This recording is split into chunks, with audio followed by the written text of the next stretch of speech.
अनंत T refresh हमी। राज्याच्या काही विभागांमध्ये तातडीने पदभरती करणं आवश्यक आहे। त्यामुळे राज्य सरकारनं विविध विभागांमध्ये कंत्राटी स्वरूपात पदभरती करण्याचा निर्णय घेतला आहे। मात्र कंत्राटी पदभरतीचा निर्णय हा कायमस्वरूपी नसून तो तात्पुरत्या स्वरूपाचा आहे, असं स्पष्टीकरण उपमुख्यमंत्री अजित पवार यांनी शुक्रवारी दिलं आहे। अजित पवार म्हणाले, कंत्राटी पदभरतीचा निर्णय मागील महाविकास आघाडी सरकारच्या काळात घेण्यात आला होता। त्यामुळे विरोधकांनी टीका करू नये। विरोधक आज सत्तेत नाहीत, त्यामुळे आमच्यावरती टीका करत आहेत। कायमस्वरूपी पदभरती होईपर्यंतच कंत्राटी भरती करण्यात येणार असल्यानं तरुणांनी काळजी करू नये। राज्य सरकारच्या विविध विभागांमध्ये सध्या सुमारे 1.5 लाख पदभरती करण्याची प्रक्रिया सुरू आहे। आरोग्य, वैद्यकीय, शिक्षण या विभागांमध्ये तातडीने पदभरती करणं अपेक्षित असतं। कायमस्वरूपी पदभरती होईपर्यंत या विभागांमधील जागा रिक्त ठेवता येत नाहीत। त्यामुळे अशा ठिकाणी कंत्राटी पदभरती करण्यात येणार आहे। राज्यातील काही शाळांमध्ये शिक्षकांची कमतरता आहे, म्हणून शिक्षण थांबवता येत नाही। त्यामुळे सेवानिवृत्त झालेल्या शिक्षकांना तात्पुरत्या स्वरूपात घेण्यात आलं आहे, असंही यावेळी पवार म्हणाले। कंत्राटी भरतीच्या विरोधामध्ये काय कंत्राटी सरकार का आपण एकदम गैरसमज करून घेतलाय। माझ्याबद्दल तर कारण नसताना मला त्याच्यामध्ये ट्रोल करायचं काम चाललेलं आहे। आपण काल पण मी दिवसभर मंत्रालयामध्ये होतो।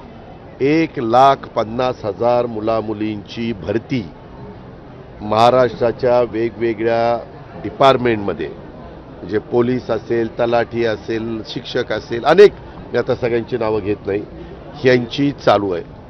पत्रकार मित्रांनो, आपल्या मार्फत मला तर सगळ्या तरुणांना, तरुणींना, महाराष्ट्रातल्यांना सांगायचं आहे, मी आता ज्या सत्ताधारी पक्षात आहेत, आमचे जे विरोधक आहेत त्यांना पण अशा उकळ्या फुटतात आणि काही पण व्हॉट्सॲपमध्ये किंवा सोशल मीडियावर काही वेगळ्या पद्धतीनं बातम्या पसरवतात। झालंय काय, मी काल आढावा घेत असताना आरोग्य विभागाचा किंवा वेगवेगळ्या वैद्यकीय शिक्षण विभागाचे असे आढावे घेत होतो। आपले असणारे हॉस्पिटल, प्राथमिक आरोग्य केंद्र, उपजिल्हा रुग्णालय, ग्रामीण रुग्णालय, असे जे काही आहेत तिथं एवढा स्टाफ कमी आहे। काल आम्ही ते सगळं बघितलं तर काही हजार स्टाफ कमी आहेत। आता ते स्टाफ भरण्याची प्रक्रिया ही चालू आहे। काही ठिकाणी आपण 30ला टाटा कंपनीला सांगितलेलं आहे, 3 कंपन्या आपण त्याच्यामध्ये निवडलेल्या आहे, आणि शिवाय MPSC। मी आपल्याला सांगतो की काही काही ठिकाणी ताबडतोब माणसं लागतात। उदाहरणार्थ शिक्षक भरती आता 30,000ची आहे। मागे पण शिक्षक भरतीमध्ये मागच्या सरकारच्या काळामध्ये काय घडलं आणि कुणाकुणावर त्याच्यामध्ये ॲक्शन घेण्यात आली हे सगळं आपल्या सगळ्यांच्या समोर आहे।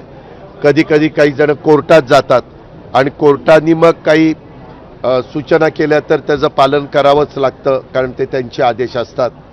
आता ह्या सगळ्या गोष्टी करत असताना काही बाबतीत आम्ही शिक्षण विभागाच्या बद्दल नवीन शिक्षकांची भरती होईपर्यंत मुलांना सांगता येत नाही की बाबा आता ते शिक्षकाची भरती होईपर्यंत तुम्हाला त्या विषयाला शिकवायला कोणी नाही, म्हणून आम्ही रिटायर झालेल्यांना तात्पुरतं, नीट ऐका, रिटायर झालेल्यांना तात्पुरतं आपण त्या ठिकाणी घेतलं। तशा पद्धतीनं पोलिसच्या मध्ये किंवा कुठल्याही इतर वर्गामध्ये भरती करत असताना भरतीला जर 6 महिने, 4 महिने काही काळ द्यावा लागतो, नाहीतर लगेचच कोणी PIL करतं, कोर्टात जातं, अनुशेषाचा प्रश्न असतो, बिंदू नियमावली त्या ठिकाणी सांभाळावी लागते। त्याच्यात आपल्या कुठल्याही घटकाचा schedule caste, schedule tribe, NT, OBC, open ह्याच्यामध्ये कुणाचा शंका कुशंका राहता कामा नये, म्हणून काही बाबतीमध्ये तातडीनं लोक लागतात, तर ते घेण्याच्या करता मधल्या काळामध्ये निर्णय घेतला गेला। तो निर्णय आत्ताच्या काळातला नाही, माझ्याकडे आत्ता पेपर नाही आहे, तो निर्णय मागच्या सरकारच्या काळात आहे। त्या काळामध्ये कुणाकुणाच्या सह्या आहेत हे देखील मी दाखवायला तयार आहे। आज मात्र ते सरकारमध्ये नाही की लगेच आमच्या नावाने पावत्या फाडायचं काम सुरू झालंय, आम्हाला बदनाम करण्याचं काम सुरू झालंय। मलाही कळतंय, मी पण महाराष्ट्रात 30-32 वर्ष काम करतोय। तरुण तरुणींचे काय प्रश्न आहेत, बेरोजगारीचे काय प्रश्न आहेत, हे सगळे आमच्याही डोळ्यासमोर आहेत। त्याच्याकरताच ते दूर करण्याच्या करता आज 1.5 लाख तरुण तरुणींची भरती आपण त्याच्या संदर्भातली करतोय।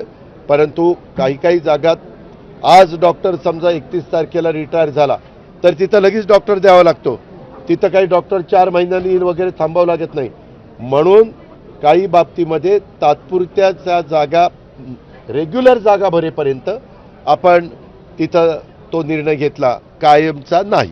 कारण कॉन्ट्रॅक्टर म्हणल्यानंतर हा समजा कॉन्ट्रॅक्ट ह्याला मिळालं तर आम्ही सांगणार की 4 महिने तुझा माणूस दे, आमचा माणूस रुजू झाला की आम्ही त्याला सोडून देणार. हे लक्षात घ्या.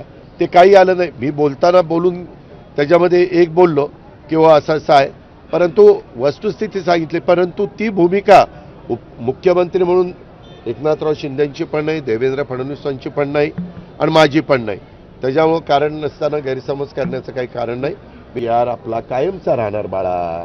त्याचं कारण असं आहे, दर महिन्याला एवढ्या मोठ्या सरकारमध्ये रिटायर होत असतात लोक. बऱ्याचदा भरती झाली की भरती झाल्यानंतर पुढं 6 महिने भरती नाही झाली, वर्षभर भरती नाही झाली, तर त्यामध्ये त्या जागा मग मोकळ्या राहिल्या तर आमच्याकडं सर्वसामान्य माणूस येतात. अजित पवार इथं नर्सेस नाही आहेत, अजित पवार इथं पॅरामेडिकल स्टाफ नाही, मुख्यमंत्री महोदय इथं डॉक्टर नाही, मुख्यमंत्री महोदय इथं अमुक अमुक स्टाफ नाही, असं होतं ना. आम्ही तर 1.5 लाखाची भरती तुम्ही जे सांगताय तर रिटायर्ड होण्याआधी तुम्ही भरतीची प्रोसेस सुरू करू शकत नाही का? बाई सांगणं खूप नाही. मी तुला सांगतो, सांगणं खूप सोपं आहे. ह्याच्यामध्ये अनेकदा भरत्या ह्या कोर्टामध्ये काही जण गेल्यानंतर तिथं 3-3, 4-4 महिन्याची स्थगिती येते. शेवटी तिथं येणाऱ्या पेशंटला बाबा कोर्ट मॅटर चालू आहे म्हणून सांगून चालत नाही, त्यांची नड भागवावी लागते. सरकार चालवत असताना इतक्या वेगवेगळ्या प्रकारच्या अडचणी येतात. मी शिक्षकांच्या बद्दल पण सांगितलं, मी इतरांच्याही बद्दल सांगितलं. आणि भरती ही 1.5 लाखाची कुठल्याही मागच्या पण सरकारने एवढी मोठी भरती केली नाही, हेही आपण लक्षात घ्या. आमचे दिवसभरातले सर्व अपडेट्स, ताज्या घडामोडी आणि थेट लाईव्ह पाहण्यासाठी सबस्क्राईब करा, लाईक करा कोकणचं नंबर 1 महा चॅनल कोकण 7 लाईव्हचं YouTube चॅनल.